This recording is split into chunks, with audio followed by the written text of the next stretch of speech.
नमस्कार साथियों, मैं मधुर चितलांगिया, आपका शुभचिंतक, आपका दोस्त, एक लेखक। गर्मी की भर दोपहरी में एक बार एक बेहद बुद्धिमान व्यक्ति अपनी एसी कार में एक संस्थान में व्याख्यान देने जा रहा था।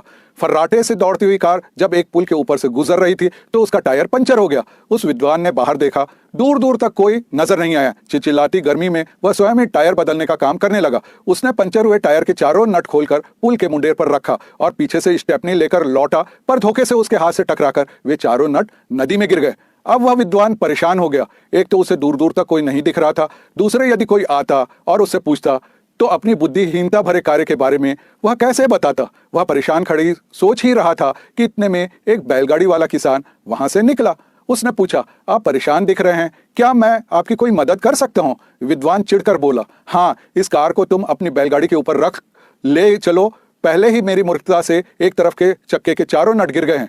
वह बैलगाड़ी वाला बोला, मैं आपको इस समस्या का हल बता सकता हूं, परंतु आपको बस पंचर दुकान तक गाड़ी धीरे धीरे ले जानी होगी।